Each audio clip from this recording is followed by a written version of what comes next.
నమస్తే, నేను మీ ప్రశాంత్. తిరుమల కల్తీ నెయ్యి పైన ఇప్పుడు సంచలనమైన నిజాలైతే బయటకొస్తున్నాయి. ఇంతకీ అవేంటి? సో, దీని గురించి అయితే మాట్లాడేందుకు ప్రస్తుతం మనతో పాటు సీనియర్ జర్నలిస్ట్ దుర్గా కుమార్ గారు ఉన్నారు. నమస్తే అండి. నమస్తే ప్రశాంత్, మన వీక్షకులు కూడా. సార్, ఏంటి సార్ ఈ మధ్య తిరుమల కల్తీ నెయ్యి ఏదైతే ఉందో, సో దీని మీద చాలా వైరల్ అవుతుంది. అసలు ఇంతకీ ఏం జరిగింది? సో అసలు ఆ నిజాలు ఏంటి? ఇది మీరన్నట్టు ఒక అపచారం అయితే తిరుమల తిరుపతి దేవస్థాన ప్రసాదం తయారీలో జరిగింది.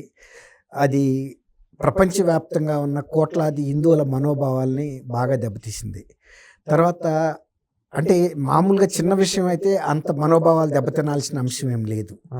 ప్రసాదాల తయారీకి వాడిన నెయ్యి చాలా కల్తీ నెయ్యి. తర్వాత చనిపోయిన జంతు కళేబరాల నుంచి తీసిన కొవ్వు, పంది కొవ్వు, ఇలాంటి వాటి అన్నిటినీ నెయ్యి రూపంలో సప్లై చేశారు. దాన్ని తిరుమల శ్రీవారి కైంకర్యాలకి అలాగే ఈ ప్రసాదం తయారు చేయడానికి కూడా ఉపయోగించారు. అదే టైంలో అంతకు ఒక నెల రోజుల ముందల రామాలయం ఆవిష్కరణ జరిగింది కదా మన నార్త్లో. అవును, అక్కడ కూడా తిరుమల తిరుపతి దేవస్థానం కొన్ని లక్షలాది లడ్డూలు పంపించింది. అది మహాప్రసాదంగా అక్కడ భక్తులందరూ కూడా అప్పుడు ప్రపంచవ్యాప్తంగా ఉన్న హిందువులు చాలామంది ఆ కార్యక్రమానికి హాజరయ్యారు. వాళ్ళందరూ కూడా చాలా అపచారం చేశామని బాధపడ్డారు. తర్వాత కైంకర్యాలకు కూడా అదే నెయ్యి వాడటం అనేది అసలు తిరుపతి దేవస్థాన చరిత్రలో ఇటువంటిది జరగల.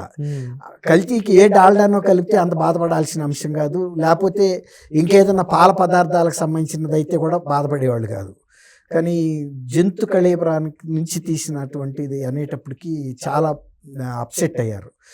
అది ఎవరు రాజకీయ లబ్ధి కోసం ఉపయోగించారని వైఎస్ఆర్సీపీ అన్నప్పటికీ ఆ నెయ్యిని ఒక జాతీయ భారత ప్రభుత్వ పరిశోధనా సంస్థ గుజరాత్కు పంపారు.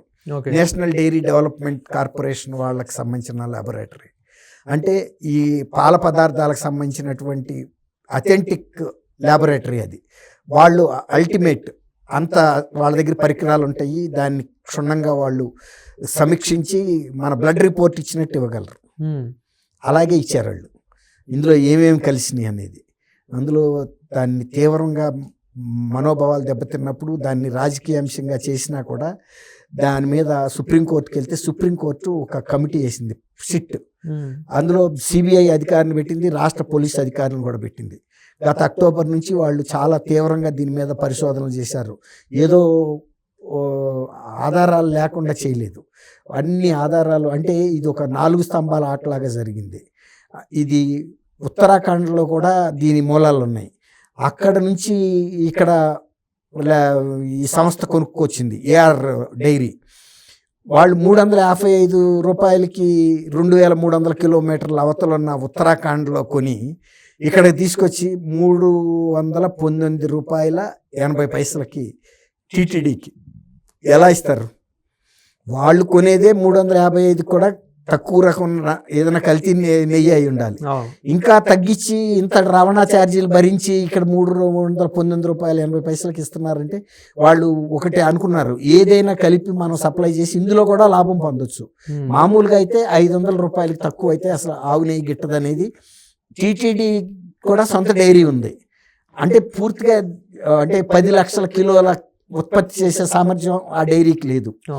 అసలు ఏఆర్ డైరీకి కూడా లేదు. శ్రీకాళహస్తి దగ్గర ఇంకొక డైరీ ఉంది, వైష్ణవి అని. వాళ్ళ ద్వారా వీళ్ళు తీసుకుంటున్నారు. ఇట్లా ఈ 4 స్తంభాల ఆటలో ఇప్పుడు ఉత్తరాఖండ్లో ఒక 2 ఎండీలని అక్కడ అరెస్ట్ చేశారు. Premier agri foods, Parag dairy, alpha milk foods, AR dairy, Vipin Gupta అని, సోమిల్ జైన్ అని, వీళ్ళిద్దరు ఉత్తరాఖండ్ వాళ్ళు.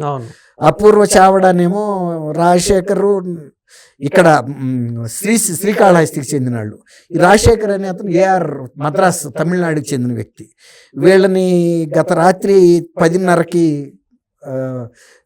Tirupati first class judicial magistrate ముందు హాజరుపరిస్తే ఆయన 20వ తారీఖు వరకు జ్యుడిషియల్ రిమాండ్కి పంపాడు.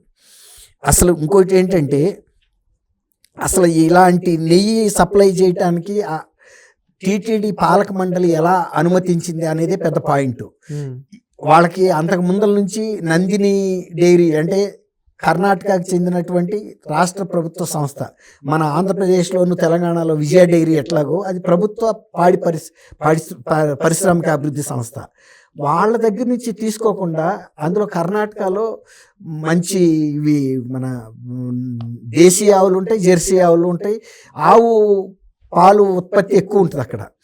వాళ్ళే 500కి తక్కువ సప్లై చేయలేకపోతే అందులో వాళ్ళు లాభార్జన కూడా టీటీడీకి చేసే విషయంలో పెట్టుకోరు. ఎందుకంటే ఒక దైవ సంస్థకి, ఒక ఆధ్యాత్మిక సంస్థ, ప్రముఖ దేవాలయం కూడా కదా, శ్రీవారికి సప్లై చేయటం గర్వకారణంగా ఫీల్ అవుతారు. అలాంటిది మరి వీళ్ళు ప్రైవేట్గా ఉన్న దాంట్లో పాలక మండలి ఎందుకు తీసుకున్నారనేది ఇప్పుడు పెద్ద క్వశ్చన్. ఇందులో కిక్ బ్యాక్స్ లేకుండా వాళ్ళైతే చేయరు. మరి ఇంతటి 10 లక్షల కెపాసిటీ వీళ్ళకు ఉందా లేదా అని కూడా ఇప్పుడు దర్యాప్తు సంస్థ సిట్ వాళ్ళు బాగా డీప్గా వెళ్ళారు. అసలు వీళ్ళు ఎంత పాల సప్లై సేకరణ చేస్తే 10 లక్షల నెయ్యి తయారవుతుంది అనేది. 1 కిలో నెయ్యి తయారవ్వాలంటే దాదాపు నేను అనుకుంటా ఒక 30-25 లీటర్ల పాలు అవసరం పడుతుంది. అట్లాంటిది మరి వీళ్ళకి ఇంత సేకరణ, దీన్ని ప్రాసెస్ చేసే వ్యవస్థ ఉందా లేదా అని ఎంక్వైరీ చేసినప్పుడు లేదనేది వాళ్ళకి స్పష్టంగా అర్థమైంది.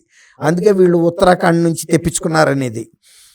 దీని మీద ఈ విచారణ సిబిఐ డివిజన్ తరఫున జాయింట్ డైరెక్టర్ వీరేష్ ప్రభు అని, విశాఖ సిబిఐ ఎస్పీ మురళీ రాంబాబు, రాష్ట్రం నుంచి విశాఖ డిఐజీ గోపీనాథ్ జెట్టి, గుంటూరు ఐజీ సర్వశ్రేష్ఠ త్రిపాఠి, ఐఎఫ్ఎస్ఐ అధికారి, అంటే ఇది ఫుడ్ సంబంధించిన అధికారి ఈయన సత్యకుమార్ పాండ్య, ఈయన కేంద్ర ప్రభుత్వం నామినేట్ చేసింది ఈయన్ని. అంటే పాల ఉత్పత్తులు, ఆహారానికి సంబంధించిన స్పెషలిస్టు. వీళ్ళందరూ కూడా చాలా తీవ్రంగా దర్యాప్తు చేసి పట్టుకుని వీళ్ళని ఇప్పుడు అరెస్ట్ చూపించారు. ఇక్కడ కనుక ప్రైమా ఫేసి కనుక కేసు లేకపోతే వీళ్ళని జ్యుడిషియల్ రిమాండ్కి పంపే పరిస్థితి ఉండదు. మ్యాజిస్ట్రేట్ ఖచ్చితంగా వీళ్ళు ఇచ్చిన ప్రూఫ్స్, ఆధారాలు ఉన్నాయనే తెలుస్తుంది. గతంలో దీన్ని జగన్మోహన్ రెడ్డి ఈ ఇష్యూని రాజకీయాలను చేయదలిసి వాళ్ళ టైంలో అవార్డు చేసిన కంపెనీ తెలుగుదేశం ప్రభుత్వం వచ్చిన తర్వాత కూడా సప్లై చేసింది. ఎప్పుడైతే ఈ కల్తీ పట్టుకునే వరకు మరి గత ప్రభుత్వం చేసిన కాంట్రాక్టుల్ని కొత్త ప్రభుత్వం రాగానే రద్దు చేయవు, ఏదన్నా దాంట్లో లోపం జరిగితే తప్ప. అప్పుడు దాన్ని రద్దు చేశారు ఈ రిపోర్ట్ వచ్చిన తర్వాత. ఆ రిపోర్ట్ వచ్చిన తర్వాత ఈ కల్తీ చేసిన సంస్థలు కోర్టులకు వెళ్ళలేవు. ఇప్పుడు దొంగకి తేలు కుడితే అరుస్తాడా? వాడు చేసిందే దొంగతనం, వాడు అరిస్తే వాడే పట్టుబడతాడు. అలాంటి పరిస్థితుల్లో వాళ్ళు కోర్టుకు కూడా వెళ్ళలేరు. కోర్టుకు వెళ్తే వీళ్ళు చూపిస్తారు కల్తీ పెట్టాడని. అప్పుడు ఇంకో కేసు మళ్ళీ అడిషనల్గా కూడా కోర్టు కూడా ఫైల్ చేయమంటుంది. అంతే కదా. ఇలాంటి ఆహార కల్తీయే కాదు, చీటింగ్ కూడా వస్తుంది, అనేక రకాల సెక్షన్లు వస్తాయి. కాబట్టి ఆ సంస్థలు గమ్ముగా ఉండిపోయినాయి. ఇప్పుడు జగన్మోహన్ రెడ్డి ఈ విషయం మీద ఇంకేం చెప్పగలుగుతాడు?